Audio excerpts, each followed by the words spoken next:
Today, the beverage aisle looks a lot different than it used to.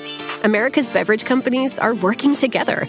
We're delivering the options everyone wants. In fact, nearly 60% of beverages Americans buy have zero sugar. You'll find more variety than ever, including more of your favorites, now available with zero sugar. You'll also find more sizes and clear calorie information on the front of every can, bottle, and pack. We know when it comes to finding balance, the more choices, the better. Ryan Reynolds here from Mint Mobile with a message for everyone paying big wireless way too much. Please, for the love of everything good in this world, stop. With Mint, you can get premium wireless for just $15 a month. Of course, if you enjoy overpaying, no judgments, but that's weird. Okay, one judgment. Anyway, give it a try at mintmobile.com/switch. Upfront payment of $45 for 3-month plan, equivalent to $15 per month required. Intro rate first 3 months only, then full price plan options available. Taxes and fees extra. See full terms at mintmobile.com.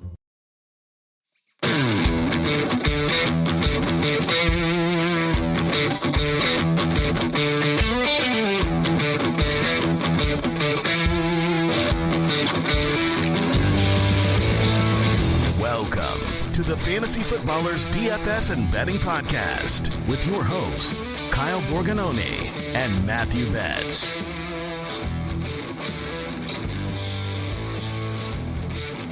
Welcome to the big show, people. It's Fantasy Footballers DFS and Betting Podcast. I'm your host, Kyle Borganoni, and I am joined, as always, by Matthew Mock Draft Guru Betz. I kind of feel like Shefty. I'm not going to lie. Over the last several hours, I was working the phones, getting the sources, and by sources, I mean internet, just trying to find out as much information as possible about the top 10 to like 15 or 20, picks in this draft. And I'll be honest, Kyle, I spent a few hours doing that. I know nothing. This draft, I really feel like is going to be so unpredictable. And, we're recording this a week out, which time flies. It's crazy. I feel like there's going to be a lot of picks in the first 15 or so that you're like, whoa, did not see that coming, because right now it is impossible to read a mock draft that does not go Cam Ward, Travis Hunter, Abdul Carter, Will Campbell, Mason Graham, Ashton Genty, who's 7? Oh, Membu 7 is the chalk. Jalen Walker 8. Like literally every mock you read is that. And so I would love for us today to challenge that and try to figure out where the angles are from a betting perspective, because I think that order is going to be incorrect in a big way a week from tonight. Anybody that's super definitive right now says, I know what they're going to do, is a liar. We know what Tennessee's going to do. And Cam Ward told us, which we'll get into. But the exercise that we're going to go through, and you get to go with us, is a betting mock draft. So here are the scenarios. Here's where the books are right now, and here's where you can take advantage. And you and I were talking before the show. A betting mock draft is not necessarily, this is what we think should happen. This is not what we think will happen. It's more of saying, playing the odds, and as the dominoes fall, like this is a scenario in ways that you can actually, take advantage of some of the markets. So I think you and I want to be very, very clear. Like, this is the show of all shows. Like at the top, I called it the big show, which is, a little nod to Dan Patrick back in the day, Sports Center. Welcome to the big show. It's the one show all year that I can honestly say I think we put in more work than any other one. Wow, that's saying something, because this is usually our second or third episode of the season. So the fact that we're just hitting it right off the bat, and the rest of our content just goes downhill from here. So if we're gonna peaking in April for the football season, what could go wrong? I think week 4 is gonna kill though this year. I just have a feeling. Definitely. Week 4, you're gonna kill it on Showdown that week, and then we're gonna follow it right up with just an absolute banger. You and I split the millie. I would love that. Let's do it. Yeah, I'm just calling it right now. On this show, we will go through our betting mock draft, and at the very end, we'll play a little over-under, looking at some of the draft position, and then give out a couple of bets that we feel good about. But I think at the end of the day, the way that you make money in the NFL draft is some of these long shot bets that the market is overconfident. There are certain markets where things are so hammered out that it just feels bone dry. Like some of the positional markets where it's like, under, this many wide receivers or cornerbacks, I pretty much stay away at this point. I think the quarterback one is still interesting if you think that only 2 go in the first round, and all this, fluff about Tyler Shuck and all the rest of the boys, like it just means nothing. I think that there's still value. There's at least one mention of that on the under 2.5 cornerbacks, but you and I are looking more at long shot bets. Yeah, I think this is a good draft for it. I mentioned at the top, just, whenever you see mock drafts that are just so consensus a week out, it doesn't really ever happen that way. And a lot of the kind of so basic NFL scouts, come on, think for yourself, man. A lot of the scouts have come to a consensus that the only consensus in this class is that there's a couple guys at the top and it's very flat. Some say from like pick 5 to 20, So there's guys that I've done mocks for in the past, like my mock 1.0 that I have on the site, that some of those players are falling to the teens that were in the top 10 now. So I wouldn't be surprised by anything, truthfully. And so the way I've been approaching it, and you'll see this in our draft prop bet tracker on the site and in Discord, is we have given out very few, minus money plays. Like a lot of this stuff is long shots. And I think the way that I'm approaching it is, I'm taking 10 or so bets in this draft season. I hope to hit on 2 or 3, and those long shots will kind of make up for it. So I don't think it's going to be one of those where you count your bet slip at the end and you're like, oh, great, I went, 6-2. I crushed it this year. I think you might go 2-6, but hit a couple that are, plus 750, plus 1,000, something like that is what I'm hoping for, because I truly feel like there's nothing that is certain at this point in the draft outside of the top pick or 2. And because of that, there's value everywhere on the board to be had. If you don't zoom out, then the NFL draft cycle, you can forget that we're in this every single year. But this is what happens is you get to the end of the college football season, and then there are certain players that are on display that ball out or at the center of the stage. Then we have this prospecting season into February where we start to figure out who players are. At least players that are or people that are in the media have moved on from the NFL playoffs to, okay, we're scouting. And then you get to the combine, certain players are hyped up. There is this period after the combine and before the NFL draft where every single player gets picked apart. And you notice that Cam Ward isn't really getting picked apart because we kind of know where he's going, and so we don't have to do that anymore. But every single player, whether it's Ted McMillan, it's, Shedeur Sanders has been, over and over and over again raked over the coals. Travis Hunter is not one of those players anymore. If you've noticed, that it's kind of like, well, it seems like the Browns are going to take him. He wants to play both ways. This is amazing. But all the different players. And so you end up, seeing mock drafts earlier, people then overthinking it and then taking into account what's happening right now. There's this flurry of excitement. And Betz and I are trying to give you information to make the best possible decisions. Agents are at work right now. And by agents, I mean player agents are feeding people information saying, this guy's on the rise. We're talking to this team. We're talking to that team. Can you make sure that you put this out there? And I just want to mention that at the start, like media members are being fed certain information all the time. It's hard to tell what's true and what's not, but just keep that in mind, okay? Like Tyler Shuck has been the hottest name Louisville quarterback over the last week, because he's had all these top 30 visits. And so it can feel like at the onset, like, oh, he must be rising up draft boards. It's very common for players with his type of grade in 3rd, 4th round, wherever it is, to get 10 visits. He has 7, but it's actually really, really normal. So I just want to give that out right now. There's a lot of propaganda. For sure. And I think you see that not just in some of the, media, I'm not even going to call it reporting, but just kind of like news blurbs or updates or whatever you see. Also in the mock drafts type stuff, right? Like this is kind of the time where people are saying, oh, I could hear so-and-so, he might sneak into the first round, or, there's articles everywhere that the surprise players that could go in the first round on Thursday night. And then people take that information as if it's fact. They start mocking it. All of a sudden you get random people in the back of the first round, and some of those will hit, don't get me wrong, but then you get this kind of point where it's like, okay, now we feel like we're just chasing our tail with trying to get different in mocks and figure out who's right and wrong. And it's a slippery slope. So yes, I think the best way to approach the mock draft, if you're trying to do it from like a forecasting standpoint, or obviously if you're betting on it, is the best people that have success with this are able to take in information, filter it, and then act on what they think is actually probable or possible. And we're in the point of the draft cycle, 1 week out, where there's going to be a lot of stuff out there that is not correct. And like you said, a lot of these agents kind of feeding some hype pieces, some puff pieces. Tyler Shuck's agent is doing an unbelievable job in the last 24 hours. So hat tip to him. What's going to be hilarious is if he actually does go. I know. pick 32 or something, like the Eagles trade out and someone comes to get him or whatever. But yes, things like that, you just need to think critically about and not try to react to everything that you hear, because if you do that, you'll chase your tail until draft night gets here. All right, a couple of notes here at the top before we jump in the segment. We're not even going to do a quick question. We got to get as much mock in as possible. But I did need to mention that next week's episode will be an NFL draft reaction show. Like, it is pointless for us to record an episode on the day of the draft and then it come out on a Friday and we don't even know what happens yet. So Betz and I wake up really early on Friday. We give our reactions. So if this podcast comes out a little bit later in your feed, you understand why. You will get our fresh reactions from the betting markets and kind of showing you, like, here's where things went. So we will have tons of time on the Dynasty show, on the Main Footballer show to digest for fantasy purposes, but DFS and betting podcast, we're going to make sure to give you that angle. So next week's episode will come out a little bit later.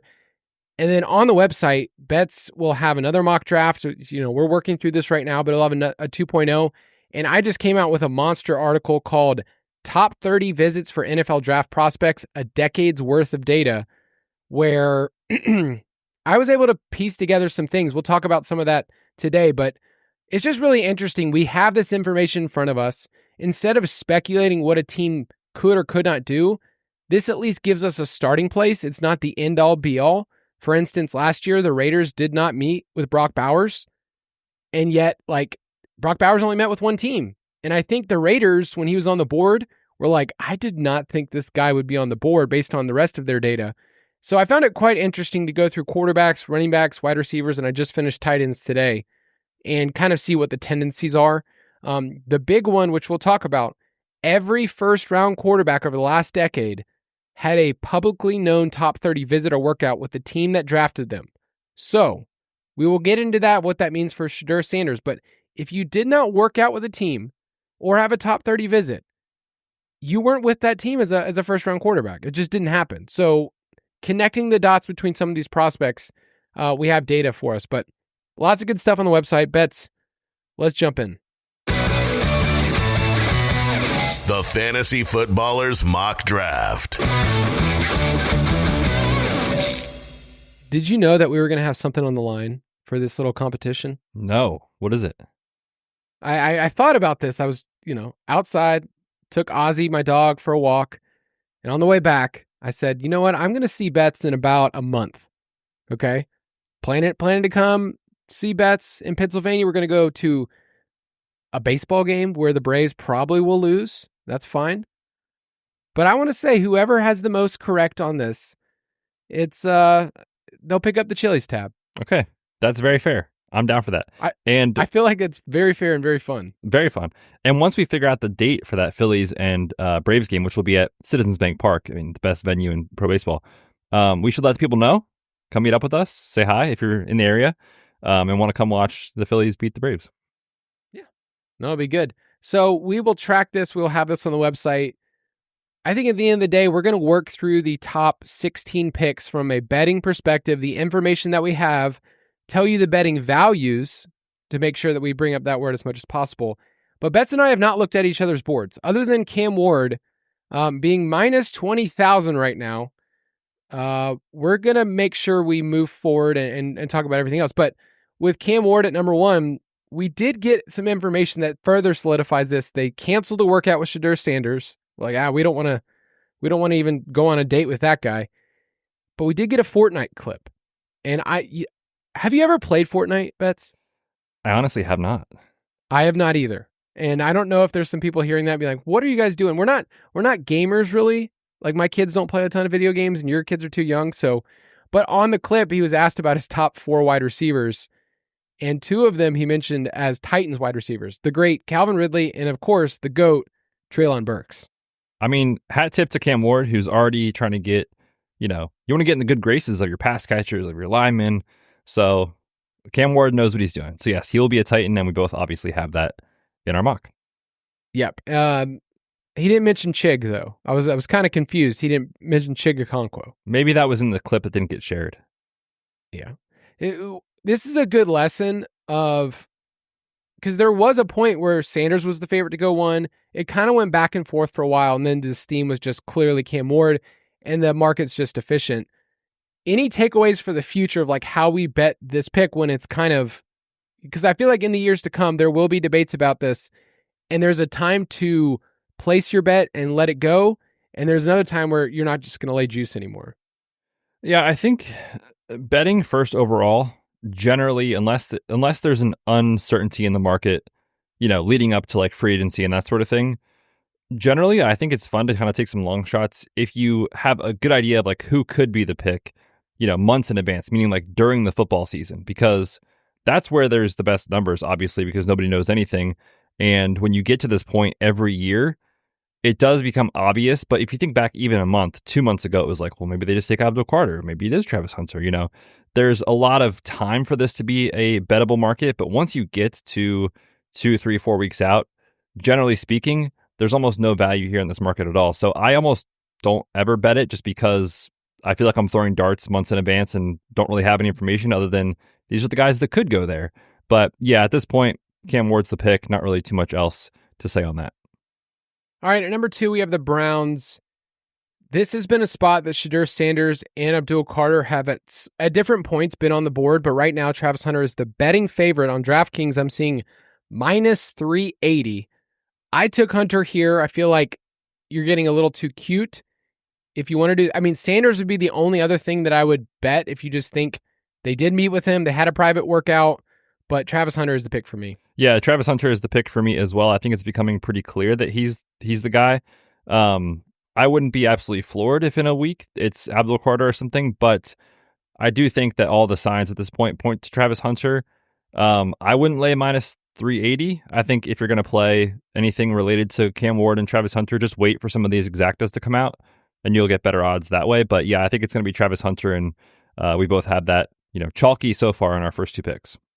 There are some interesting markets where if you look at, Shedeur Sanders, let's say you don't think that he goes here at 2. There is a market where the Browns select Hunter and Shedeur Sanders at plus 850. And, the Browns trade back or you think he's a second round player. But the Browns held private workouts for Sanders, Jackson Dart, Jalen Milroe, Tyler Shuck, your boy, and Cam Ward. So it does seem like they're doing their homework on selecting a quarterback here in the draft. So trading up, we're not doing trades on this mock. We find that it's just a really hard exercise. There will be a lot of trades, I think, this year because there's uncertainty and everybody has different boards. But I think they will take a quarterback on day 2. For sure. Yeah, there's been a lot of smoke around that. We'll see how far Sanders falls if he does. And, there's a lot of guys that could go in the early second round that, they're sitting right there, the first pick of the second round. It's not like they have to wait very long on day 2 if they want to go get a guy. Milroe has been a connection there at different points. Tyler Shuck obviously is the best quarterback in the draft. So there's different options there, and they're doing their homework.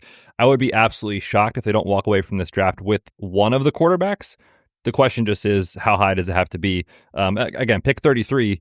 They could just stick right there and take whichever one's available depending on how they have them ranked. Okay, so I think that this pick 3 is the turning point of the draft, where Abdul Carter is the current betting favorite at minus 300. I would not lay that at all. I don't feel confident knowing that he could go to the Browns, but he's clearly, I think Abdul Carter cannot fall further than 4. Yeah, I agree with that for sure. And I'd be floored if that happened, but I do think the Giants will take him if he is there. Now, I will say, I'm with you. I don't think I would lay a minus 300 on this at all, simply because, the Giants are well known to be connected to Shedeur Sanders. There's reports that they like him, but, he's not a blue chip guy and they don't want to miss out on this pick.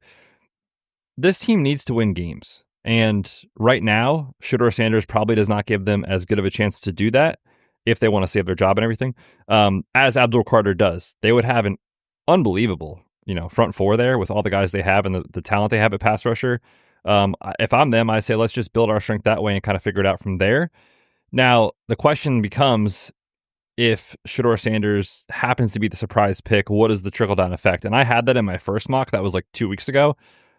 I'd be surprised. So much has changed in that time period that it does kind of seem like Abdul Carter is the solidified pick here. I think the Giants are live to come back into the end of the first round and take Shedeur Sanders. So if you wanted to get sneaky and kind of play like a Giants to draft him market, I think that's fine. I also think you do the same with the Browns, but it's so hard to predict which teams will trade out, which teams are going to come up and take somebody. So that kind of feels a little chasey in my opinion, but I do have Abdul Carter as the pick here.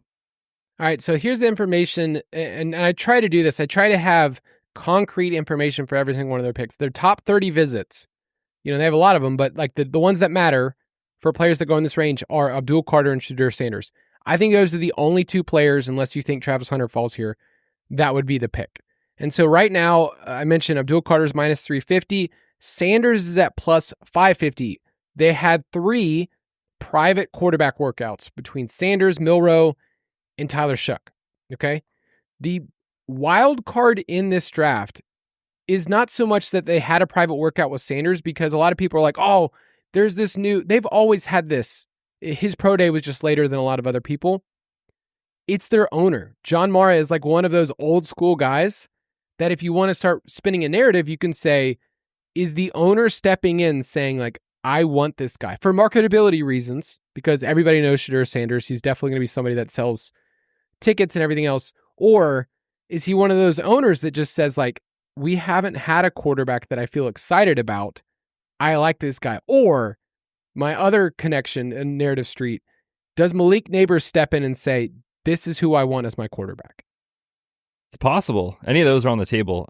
To the John Mara point, I think that certainly is, I don't know how likely, but possible, right? That he's just like, listen, we missed year over year over year. Like, I'm tired of it.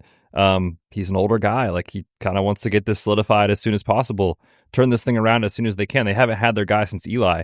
So I could see it. I will say also, because of how much work they've done on the other quarterbacks, maybe there was an agreement between Daboll, Shane, and Mara, and the conversation is, hey, we're going to get Carter or Hunter, whichever one is there at 3, but we'll make sure we take one of these quarterbacks at some point when we can, next on the clock. Maybe there's an agreement there where it's like, we'll take a quarterback, but, we don't want him at 3 kind of thing. So yes, I think it's crazy to say John Mara is the wild card at this pick, that if he steps in and says, we're taking a quarterback, then it would obviously have a major effect on the rest of the draft board. But the way I see it today with the information we have, I'm with you in that I think Abdul Carter is going to be the pick. Yeah. For this mock draft purpose, I'm going to go a different route for you, because I actually do have Shedeur Sanders in here. This is at good. Plus 550. This will give us an idea of what will happen then, if that scenario plays out. Yes. So I did the research, and I posted this on Twitter if you want it, and it's in the article, but every first-round quarterback over the last decade had a publicly known top 30 visit or workout with the team that drafted them. Spoiler alert, Shedeur Sanders has not had a workout with the Saints. So I clearly don't have him with the Saints. I'm assuming you don't either. So here are the teams that Shedeur Sanders did do a top 30 visit. Now, this data could be completely thrown out if he's not a first-round pick, so this doesn't apply. Or he's Shedeur Sanders. He's just a weird outlier because he's a publicly known figure the way that most guys aren't. But his top 30 visits have been with the Browns, who we think, I guess there's a percentage chance he goes there at 2. The Giants, whom he's had a top 30 and a private workout. The Raiders, the Steelers, and the Titans. And the Titans then canceled their workout. So of these teams, Browns, Giants, Raiders, Steelers, those are the ones that I would be making bets. And you and I talked about it. Like, does it make sense with Shedeur Sanders just to take a bunch of long shots of like, here's the teams he goes to? Yeah, I think the fact that the Saints are favored in this market, this is like one of the few obvious edges, in my opinion. I mean, we could have egg on our face in a week and be like, oh, they took him. Whoops. But the way the odds are shaping out right now, that he's the favorite to go to the Saints, I think it's just flat out wrong. And my approach there is, if you're going to bet on either market, whether it's the Shedeur market or the pick to be the 9th market, or team to draft, certain player, the Saints market, whatever it is, just get off the Sanders chalk and throw a couple darts. I think betting the teams that you mentioned, Giants, Browns, Steelers, to take Shedeur makes a lot of sense. I also just think you look at pick 9 or the Saints market and kind of like spray the board a little bit, throw like, I don't know, 10th of a unit on 3 or 4 different options and kind of hope that one of those hits. And in that market, you're likely to be profitable. So I'm with you. I think that's one of my biggest stances in this draft, is just fading Shedeur to the Saints. I know Mel Kiper had that like a week ago, and I think that's kind of where the steam came from. Plus the Derek Carr injury happened, and then things kind of took off. Deion Sanders also quote tweeted something with the eyes emoji about the Saints. So I'm fading that personally. I don't have that in my mock, and I would be very, very surprised if that's the pick. We mentioned that on our show last week. Nick Underhill's kind of been on this as well, that their approach is very likely to be best player available, whatever that is to that team, and then try to come back later in the draft with a quarterback. So that's the way I'll be approaching it, and I think from a betting perspective, everybody should as well. Yeah. With Deion giving that, I mean, it's so silly. This is a college coach who is somebody's dad who's putting an emoji in that shifting betting markets. Like, that's how people are taking this. Realize there's a couple of things. One, he is a master marketer. Like, he's always been that way. He's been that way since he was, coming out of Florida State, when he played for the Atlanta Braves, like all of those things. Like, he's always been that dude when he was a two-way player, Falcons, Braves. And so he's doing this for his son. So there's ways that you can read it that it's the Saints at 9 that he's doing the emoji to. Other teams before that, if you want to get Shedeur Sanders, hey, you better up the ante, because I really think the Saints really like him, when the Saints have not been connected to him at all. You mentioned Underhill, the data I have in front of me, nobody said that. So this is Deion just being Deion. And so therefore, I wonder with the Giants, if this is one of those things, they had to bring him back in or bring him in as a private workout and say to themselves, all right, if we're going to go after this guy, we might have to take him at 3. You and I were like kind of playing out scenarios, because you could look at this with the Giants and say, why don't they just take Carter here and then trade back into the first round to get Sanders? A quarterback is the one position that if you really like this player, you just take him wherever you are. Like, you don't, or you trade up. You don't trade down to take a quarterback, right? Yeah, for sure. It's so hard to predict. And because of this class and kind of the way it shakes out, where it's like Cam Ward and then everybody else, I have no idea who's even going to be available in like the 20s to even theoretically do that, right? Like, the Steelers kind of feel handcuffed right now because, we're still waiting on Rodgers, which is just fun. Seems less and less likely that by the day that he's going to be the pick, they don't have a second rounder. So it's like the Steelers might just have to kind of take their medicine and take whoever they prefer, whether it's Sanders that falls, if it's Jackson Dart. They might just have to stick and pick and just take, even though the positional value isn't there for a guy like this, just take whoever it is. So yeah, it's hard to say who's going to be there available in the back of the first, but I'm with you. Like, it wouldn't make a ton of sense to trade down 10 spots to be like, oh, we'll get our quarterback later. If you like the guy enough, you take him, and all signs right now across the league is that Sanders is not loved by the teams in the top 10. So I don't have him in my mock personally. Spoiler alert, I think he falls. But I'm glad you put him in just for the sake of like, here's what could happen if things go what we're not thinking. Yeah, and I'm trying to connect dots that are concrete as opposed to just only narrative or only like, we talked about the top 30 visits, and I think it's fine to bet at plus 550 if you think, or you can do once we get the exact order, then I would be fine putting Sanders in there. Let's take a quick break, and we'll be right back. Ryan Reynolds here from Mint Mobile with a message for everyone paying big wireless way too much. Please, for the love of everything good in this world, stop. With Mint, you can get premium wireless for just $15 a month. Of course, if you enjoy overpaying, no judgments, but that's weird. Okay, one judgment. Anyway, give it a try at mintmobile.com/switch. Upfront payment of $45 for 3-month plan, equivalent to $15 per month required. Intro rate first 3 months only. Then full price plan options available. Taxes and fees extra. See full terms at mintmobile.com. Substance use disorder and addiction is so isolating. And so, as a Black woman in recovery, hope must be loud. It grows louder when you ask for help and you're vulnerable. It is the thread that lets you know that no matter what happens, you will be okay. When we learn the power of hope, recovery is possible. Find out how at startwithhope.com. Brought to you by the National Council for Mental Wellbeing, Shatterproof, and the Ad Council.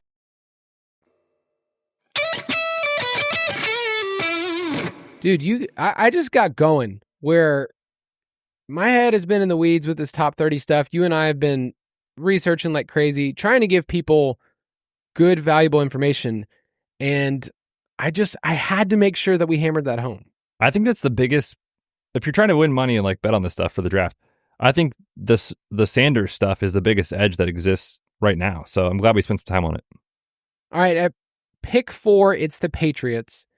And I think I really only have like 2 or 3 players that are on my board to be able to pick. Their top 30 visits that we know of are Will Campbell, the offensive tackle from LSU, and Tet McMillan of wide receiver from Arizona. Those are like the big name players. Whenever I'm talking about the top 30 visits for this exercise, it's only guys that are in this range. So those are the guys right now. Will Campbell's the betting favorite at minus 225. I'm assuming based on the order, this is where you went. This is where I went. I'm pretty boring so far. I promise I'll switch it up here in a minute. Yeah, I think Will Campbell, assuming Abdul Carter or Travis Hunter are not there, which I don't think they're going to be, I do think it is going to be Will Campbell. He does have a connection to Doug Marrone. He's their offensive line coach. I was reading an article this morning of Doug Marrone kind of even addressing the question about the arm length, for Will Campbell. Some teams care, some teams don't. Seems like they do not. And, Campbell would be an immediate upgrade on literally anything they have on the offensive line. It is a complete disaster. And you've got a quarterback that you have to protect. So I think it's going to be an offensive lineman. I don't think Armand Membu will be the pick here. If you're asking kind of who's higher on the board, I think all signs point to Campbell. So I did not get different in this spot. I do think he is the pick, assuming the board goes the way that I have it so far. Yeah, and just to back up what Betz was saying, I looked at offensive tackles that were taken in the top 10 over the last decade, okay? 10 of the 13 of them had a top 30 visit with the team that selected them. That's 77%. That's pretty convincing to me. And Will Campbell has met with 3 teams. He's met with the Patriots, the Raiders, and the Bears. So he seems to be confirmed as a top 10 pick. And it seems like he would be going in this direction. Membu's only met with 1 team. It's the Cowboys. We'll probably get some more information on there. But would you bet Will Campbell to be the first offensive lineman? Like that feels like one of those bets that is so close to just being like a lock to me that I want to kind of go there. Like, let me get the line for you right now. He is minus 240 to be the first offensive lineman. So I think when you're betting this market, I think you want to think about the outs. Like, what if the Patriots don't take him? I think the Jaguars could take him. I think the Raiders could take him. I think the Jets could take him. So you immediately have some kind of like, oh, he's not going to slip very far. At least that's what it seems like. And so I think I would rather play that than the exact pick here for Will Campbell. Because like you mentioned, Membu, there's a consensus that he's the 7th most picked player for the Jets. I don't know that I buy that. I do not. Spoiler, he is not. He is not there in my draft. So yeah, I think if there's a chance Membu falls out of the top 10, we have 3 or 4 teams right here that are likely to take Will Campbell if he's available. So I actually do feel okay laying that juice. And you asked me like on Tuesday of next week or Wednesday of next week, that market could easily be like minus 800 or something like that. So I think this is one that definitely could move in that direction. All right. So could I convince you to give this out to the people maybe? Yeah, let's do it. Okay. So because this is a betting mock draft. So because I took Sanders at 3, I think Carter cannot fall past 4. I think he's too good of a player. They're either taking Campbell or Carter to me. I know there's been some like random Genty buzz and all this stuff, but if you wanted to bet Abdul Carter at plus 600, another one that I think is not crazy, falling in line. Once again, I want to go back to the exact order of the top 5.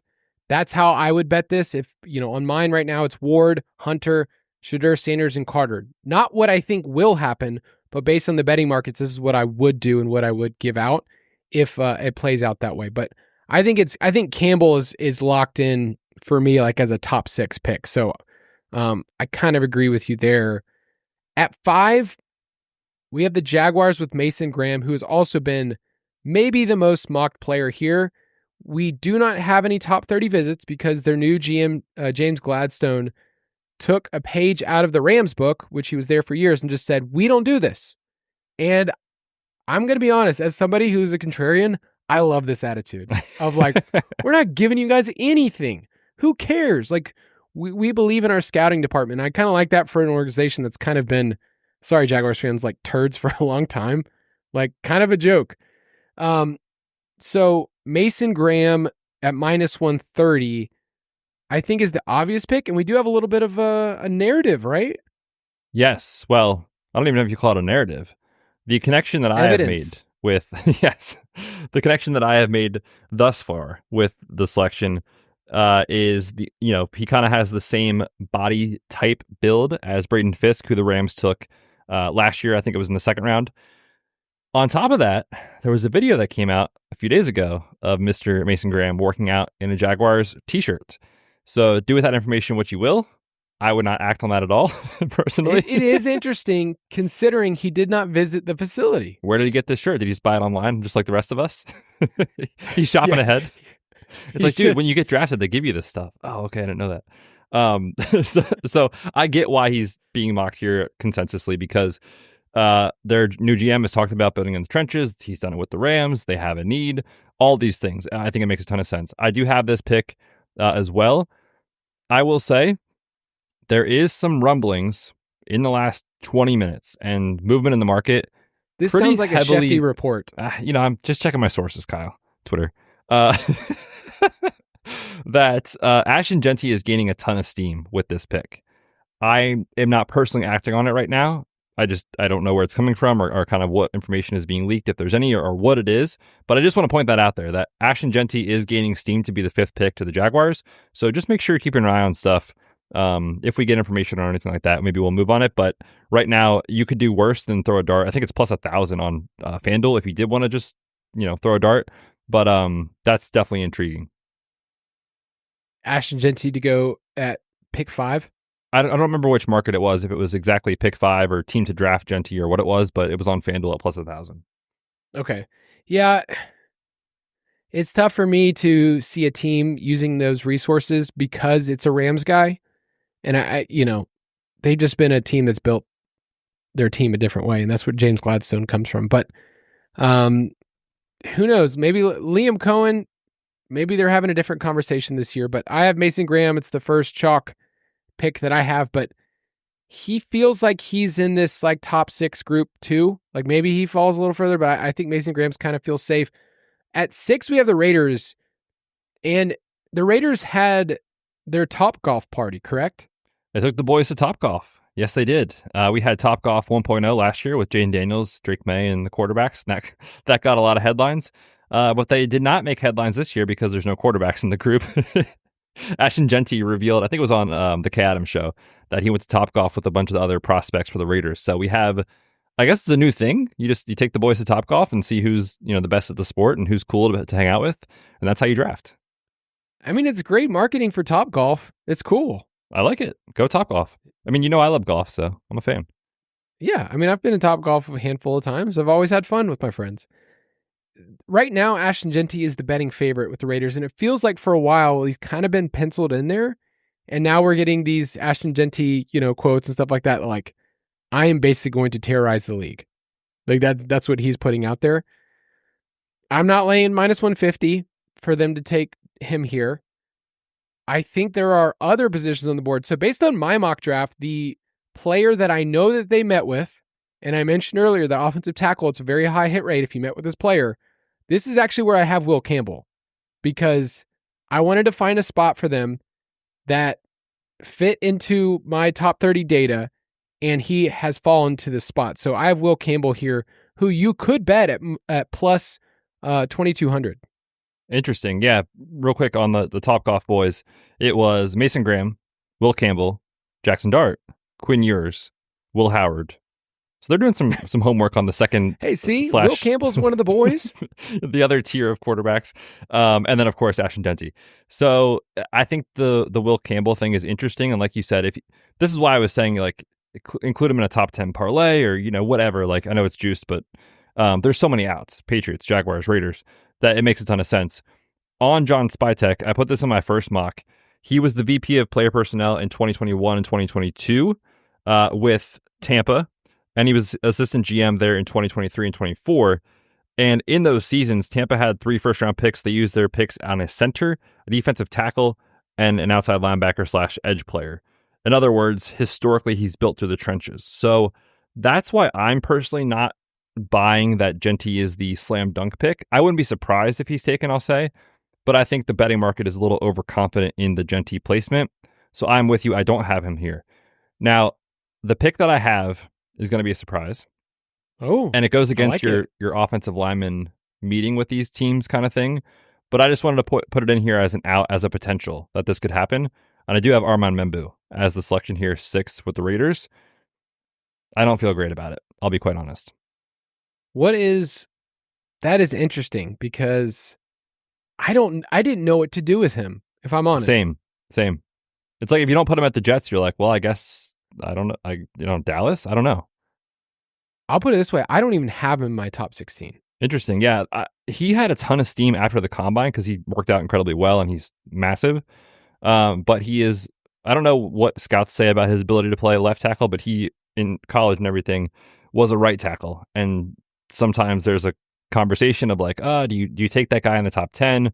Normally that's reserved for left tackles, right? So that's just the question mark on Membu. But yeah, I only basically was dot connecting here offensive line to the Raiders. I think is more likely than the market suggests, which is why I put Membu here because Campbell is already off the board for me. Yeah, right now Raiders, running back's the favorite, but offensive line is at plus 320. Would you be interested in taking that? We both took an offensive player here, offensive tackle. Yeah, I also think Jalen Walker could be the pick here, edge rusher. Now they do have obviously Max Crosby, a couple other guys on defense, but if they take him, like, are they just going to play him at off-ball linebacker? That seems very rich for that situation. So a little too rich for me. Hard to say. So yeah, I mean, that seems like an okay price if you are going to get that on an offensive lineman. Yeah, the trenches, man. Raiders are going to be building the trenches. And then they're going to come back in round 2 and get a running back. That is the theory that I'm going with. That's exactly what I was thinking as well. Okay, Jets are at 7. Membu is actually the favorite here, but last year they took offensive lineman. They took Fashanu at pick 11. Their top 30 visits have been with edge rushers, Shamar Stewart, Mikel Williams. I think this is a really tough team to peg. They haven't done like any visits. It's so hard.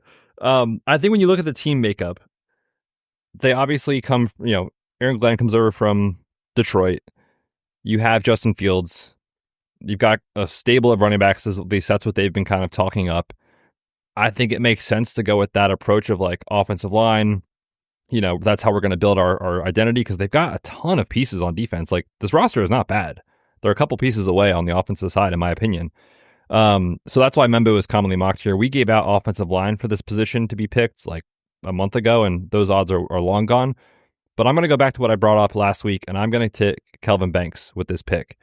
Banks, to me, feels like last year's J.C. Latham, where he was consistently mocked pick 15, 16, 20, and then all of a sudden the week before the draft, it was like, oh, this dude was going to go in the top 10. Oh, 6th overall, or whatever it was to the Titans.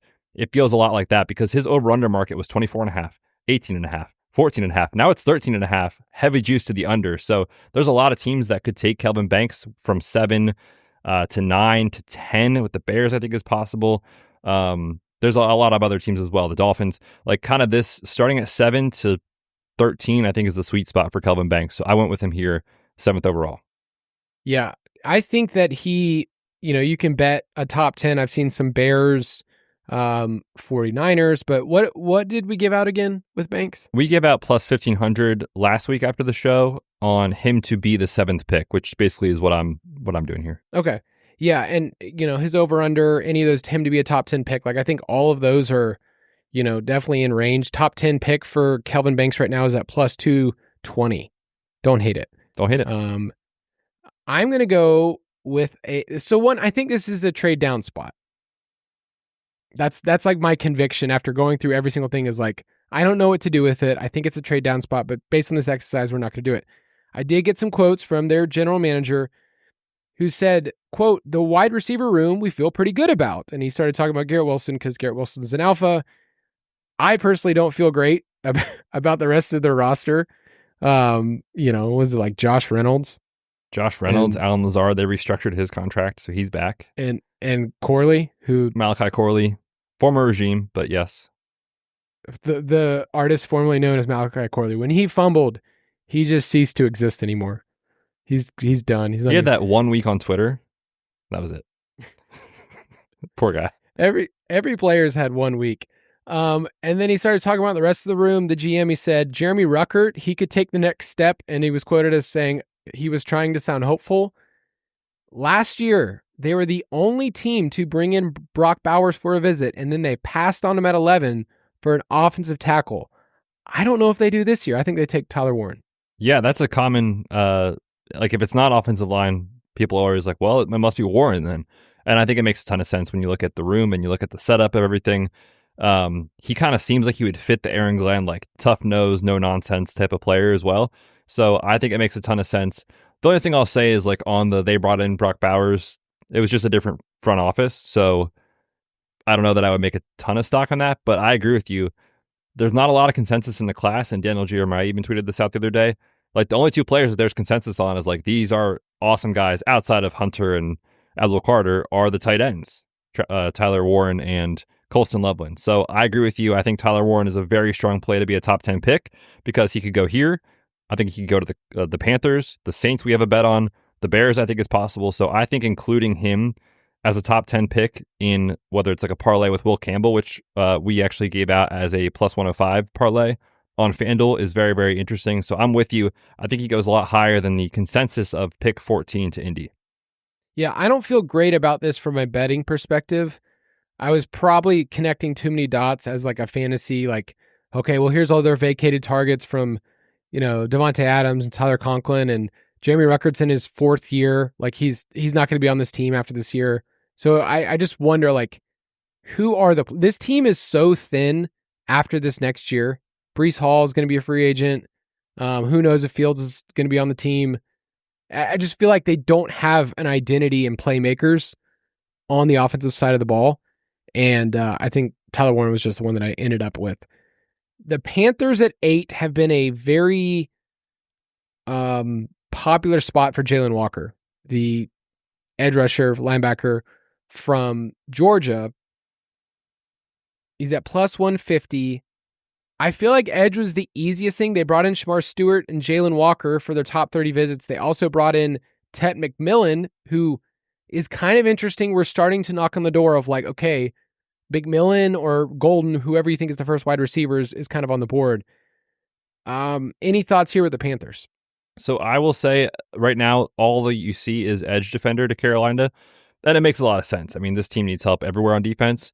And I will take the chalk here with Jalen Walker. I think I saw Daniel Jeremiah moved him up to like 6th overall or something in his top 50 list, like pretty quickly in the last 2 weeks. Like when he did his update, I was like, whoa, that's notable. And then you saw some mocks with him to the Raiders, obviously a ton to the Panthers. So it kind of seems like the league is kind of set on like Jalen Walker is kind of the next best edge defender after Abdul Carter. So I did take it here with the chalk. I will say, though, if Jalen Walker is off the board, it kind of seems likely that Tyler Warren is in range here. So I don't know what the odds are for that for the Panthers to take him or like the 8th pick.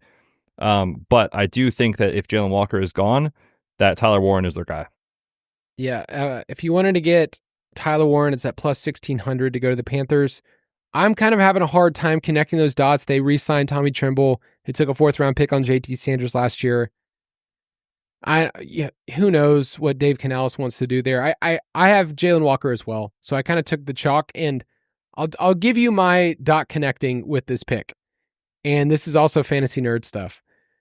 But Eric Eager, formerly of Pro Football Focus, then of Sumer Sports, now works for the Carolina Panthers. He's kind of like in our fantasy space, like, that's cool. You did what we did, but smarter. And then you work for an NFL team. Like, we kind of respect the way that he thinks and does stuff. I look a lot of like what he's looked at over the years and what he's prized, and then also what he built out at Sumer Sports, and Jalen Walker is their highest edge.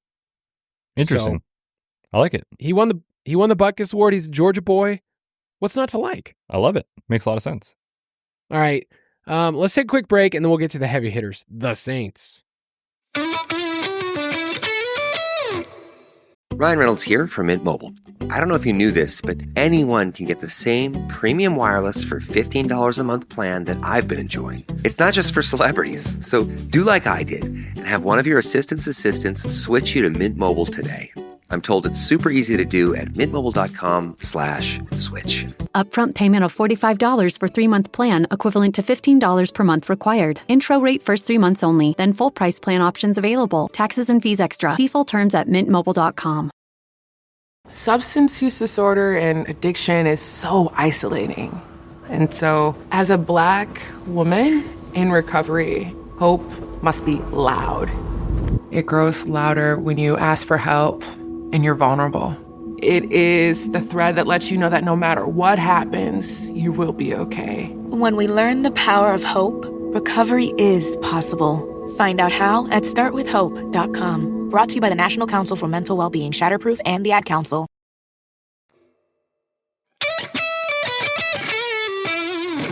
Have we gone slow through this mock so far? It doesn't feel like it, but time's flying. I know. All right, we're at the Saints at 9. We already said earlier we are very anti Shedeur Sanders going to the Saints for, historic reasons. He would be the first ever first-round quarterback to not meet with his team. That would be crazy. Jackson Dart is the second betting favorite behind him. I would not bet that either. So where are you looking at with the Saints at 9? The Tyler Warren fall ends here. I will take Tyler Warren to the Saints. So again, any of these spots, Jets, Panthers, Saints, Bears, I think is the Warren range. And with the way the board shook out for me, I took him here. We gave this out a long time ago. I can't remember what the odds were, but I think it's still a strong bet. Just again, fading the Shedeur Sanders type stuff. Certainly you could see Tyler Warren here to help out the offense that needs some playmakers behind guys like Olave and Shaheed.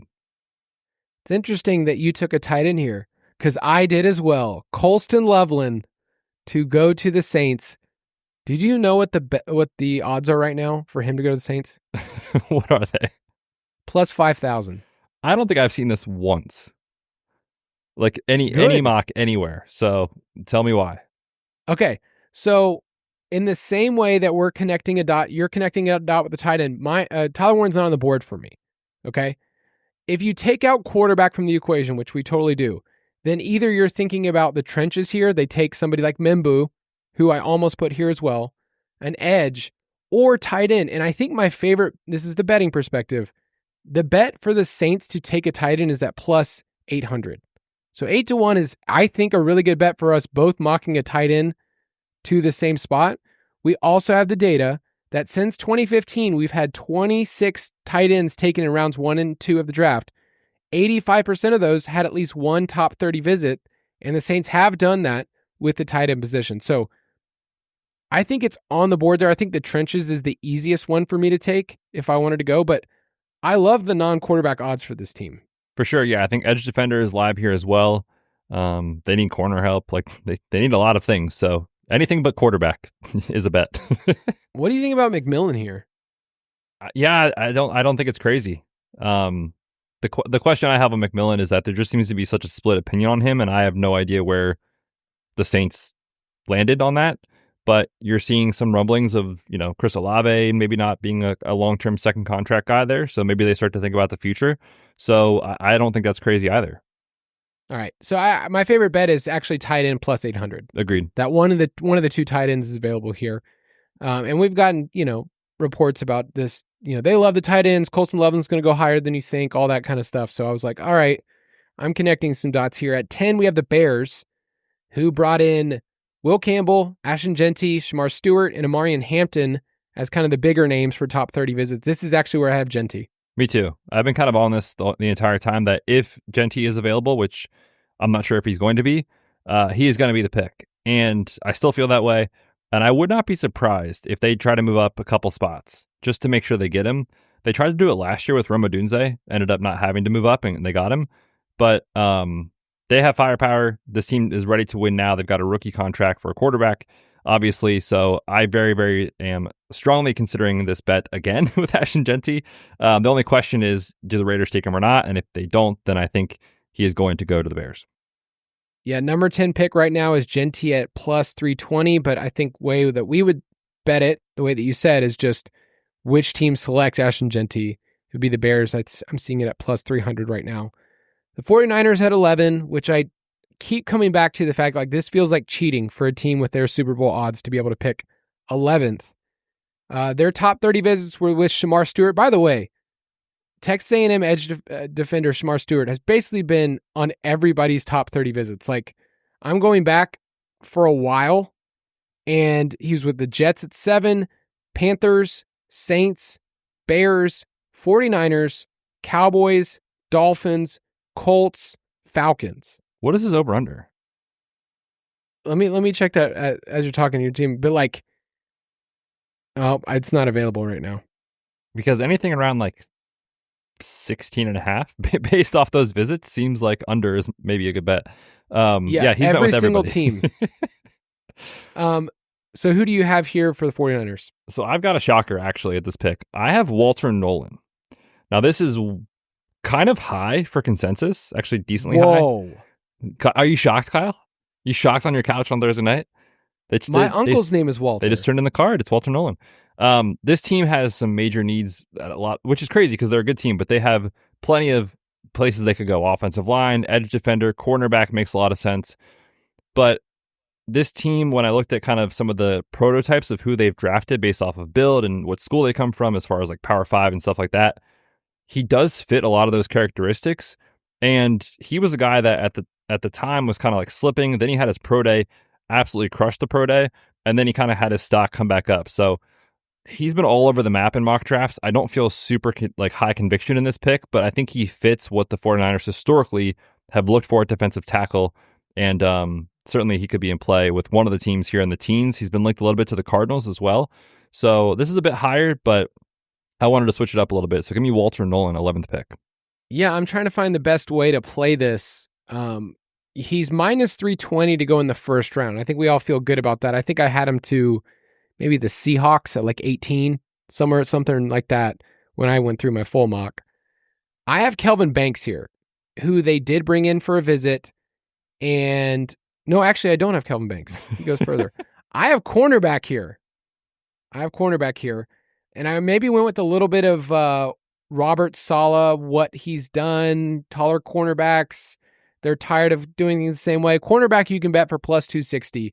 And I went back and forth, but I picked Will Johnson from Michigan.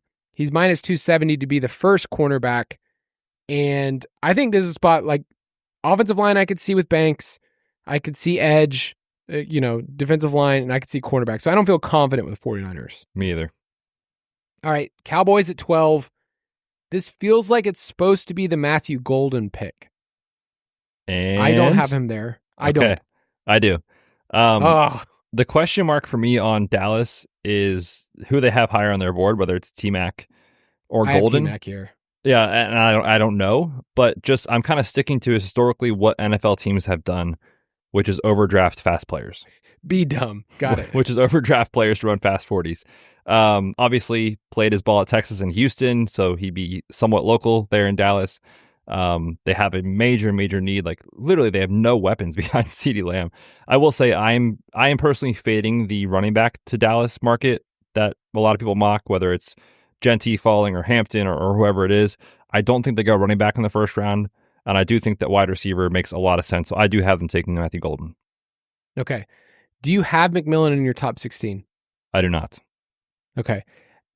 Do you think that there's any value in figuring out what to do with, first or second wide receiver taken? Because that's the part in the draft that I'm trying to find the best way that, depending on how teams have their boards, I could see Golden being somebody's 1. I could see him being their 3 or 4. Definitely.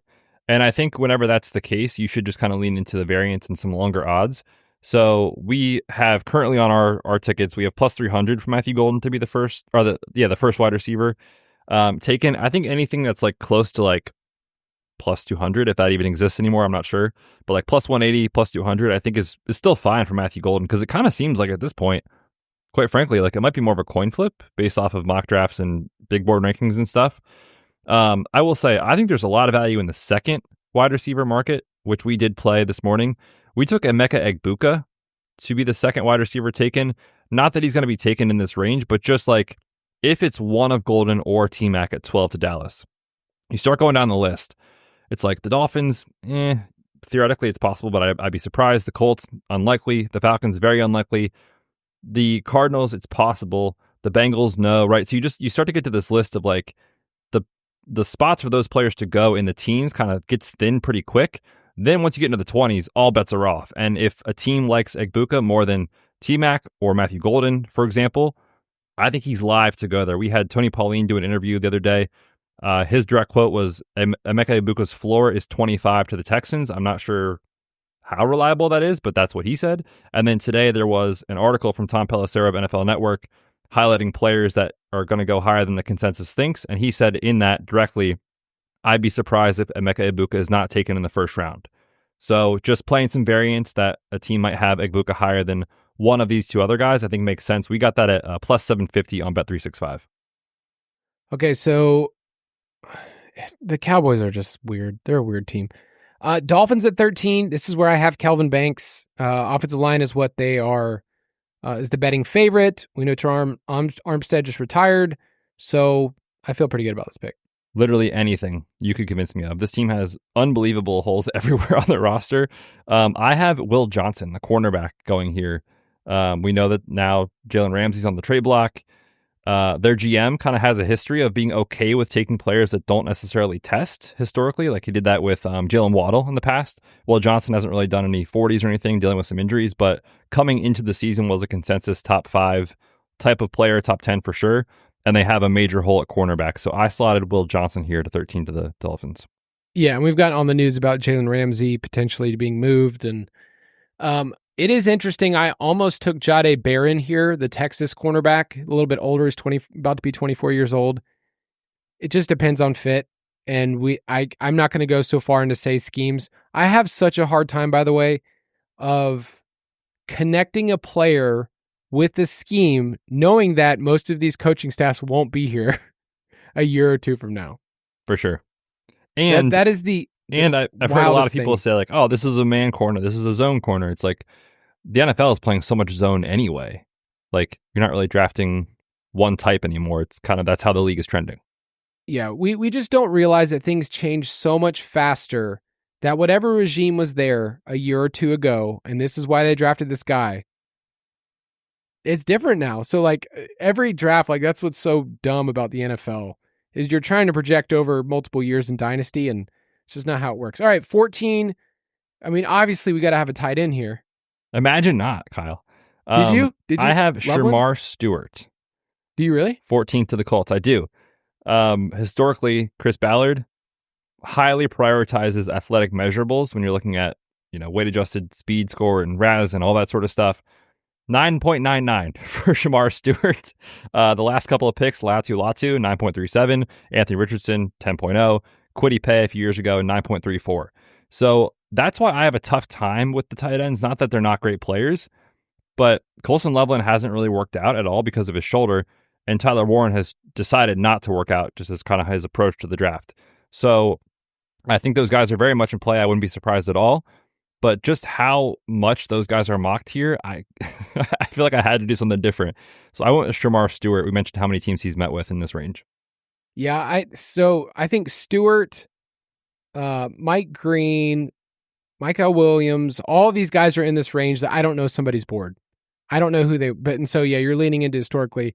This is where I have this kind of my shaking things up. Malachi Starks, the safety, where I'm looking at their top 30 visits, and I just think the easiest thing for us to do betting is to fade the tight ends and to go in a different direction. I think offensive line, like I almost put Mimbu here as well, who also tested pretty wildly athletic. So I think it's one of those, but I have the safety Malachi Starks. Who do you have for my Falcons at 15? Okay. I do think this is finally the year they take an edge defender. Please. Okay. Please. I gave them Michael Williams. That's who I did too. Was it the Georgia connection? Just that historically, and you can speak to this too, but just their GM prioritizes younger players from Power 5 conferences, and he is from that, and he is young, and they need an edge defender. So that's literally all I have for you. I don't feel insanely great about that specific player, but enough is enough, man. Like this team needs some juice off the edge.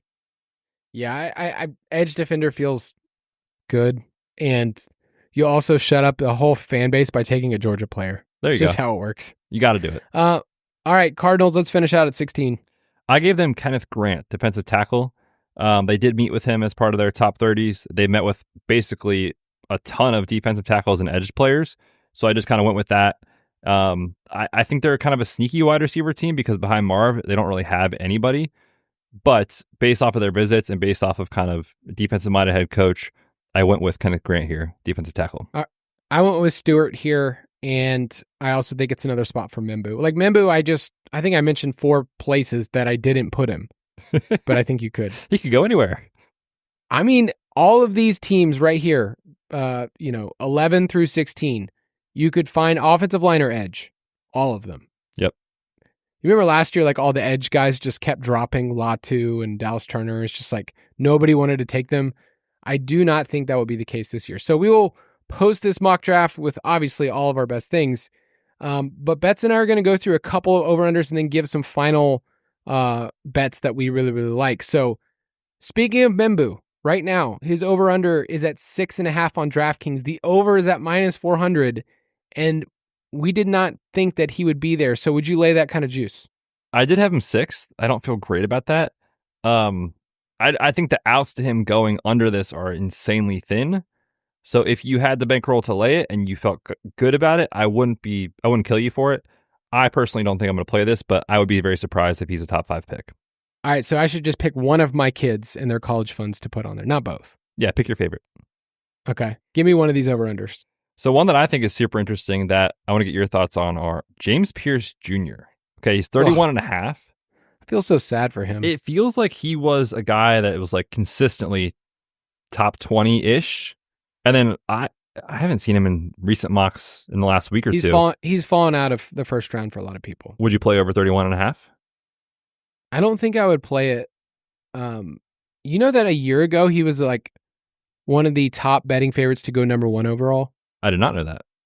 Oh, yeah. No, this is SEC country, man. And for Tennessee, if he would have come out of a year ago, which he couldn't, but if he would have, everyone would have taken him as like a top 10 pick. So I don't feel great about that, but the things have traded, and at -115, it's not that bad. Yeah.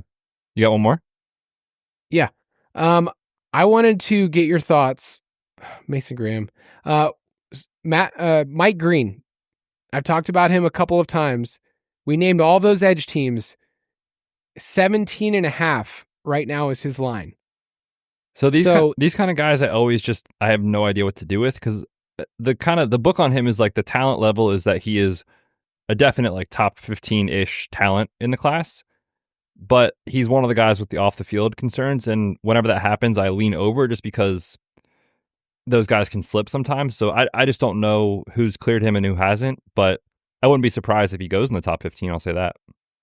All right. I want to give you one more because this one, Amarian Hampton's is at 19.5. The over is at -230. Not fun to lay. Which team are you going to connect him with in the top 19? Dude, this is the hardest thing because everything you hear is like, some Broncos teams, or Steelers. Some teams have him, right there with Genty. Like you hear that kind of a lot. And then you're like, he's going to go higher than people think. But once you look at the teams on the list, it's like, if I don't think the Cowboys take one, like where is he going? So that is why he's mocked to the Broncos in every single draft, by the way. That's why his line is here. But yeah, I'm having a tough time putting him in any of the top 18 or 19 picks. That feels like right now, so -230 is about a 70% implied odds. Is that how you feel? I do feel like that, but every other like major NFL draft person he's a lock for the first round. He's highly coveted. So I would not bet this personally, but if I was going to choose a side, it would be over 19.5. I think I'm fine with it at -230. I think if it gets any higher, but I'm shocked that it's there. It's just sitting there, knowing the teams that are connected to him. The Broncos, the Steelers. Why would they not move this to 20.5? What, Broncos, Steelers? I mean, if he falls to the back of the first, I guess like the Commanders maybe. Well, that's what I'm saying. Like if I was laying the line, I'd put it at 20.5 and I'd dare somebody to, pick the under. Right. Because then you're just betting against the Broncos basically. Yeah, but that's like the most popular one. Why would we put it at, why would you not? I don't know. All right. I'm starting my own sports book. Okay. All right, let's give out a couple. Prop it like it's hot. All right, some of these are officials and they're in the Prop Betz tracker, but you start us off. I'll give one, and then you'll finish that off. Yeah, I mentioned the Emeka Egbuka bets. The plus 750 on 365 to be the second wide receiver taken is a fun long shot that we took. I also think under 29.5 or under 28.5, depending on what book you have, for his draft position is in play, and we took that as well. So we will take Emeka Egbuka to be a first-round pick, basically, and hope that he goes before pick 29. Colston Loveland to go top 10 is at plus 1,000, so 10-1 odds. And I think that there are a couple outs. Like this is a long shot bet. Once again, could he go ahead of Tyler Warren? Maybe. Like I think the market of Tyler Warren going first tight end is probably not right. Like I think he's at minus 750 or something. Something it's like that, yeah. It's a little too. Now I would take Tyler Warren first, but here are the teams in the top 10 that I think are possible for Loveland or Warren, but tight end spots: the Jets, the Panthers, the Saints, the Bears. All of those teams are in view for me, and so I'm willing to place Colston Loveland go top 10. Interesting, yeah. I also want to give out the parlay we just had on FanDuel, plus 104. It's kind of fun. You can parlay these. Tyler Warren to be a top 10 pick. You just mentioned all those outs in that range from 7 to 10. And then Will Campbell to be a top 10 pick. Who's going to be a top 6 pick. Sure, yeah. Somewhere in the 5, 6, 7 range, we think, for Will Campbell. So those two parlayed together to be a top 10 pick. We got at plus 104 on FanDuel. That's going to do it for this episode. Once again, reminder, next week's episode will be recorded early Friday morning, and then we'll get to release it to you. So just be patient with us. I know you're going to be super excited after the draft. Anyway, hopefully this mock draft episode was good. Betz, tell everyone to win some money. Oh, it's going to be good, man. I cannot wait. We'll have some more information for you guys in Discord if you're looking for more into next week as we get forward to the NFL draft. And then like Kyle said, we're back next Friday. React to it all the surprises, break it down, and hopefully count our money. We'll see you then. Have a good week. Thank you for listening to another edition of the Fantasy Footballers DFS and Betting Podcast. Don't forget to visit us on the web at thefantasyfootballers.com.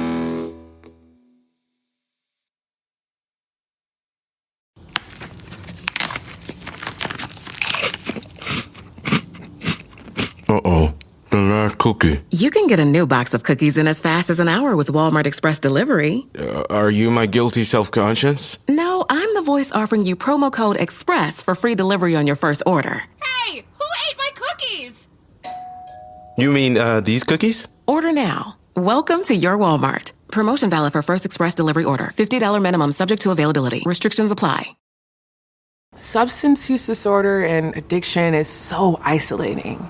And so, as a Black woman in recovery, hope must be loud. It grows louder when you ask for help and you're vulnerable. It is the thread that lets you know that no matter what happens, you will be okay. When we learn the power of hope, recovery is possible. Find out how at startwithhope.com. Brought to you by the National Council for Mental Wellbeing, Shatterproof, and the Ad Council.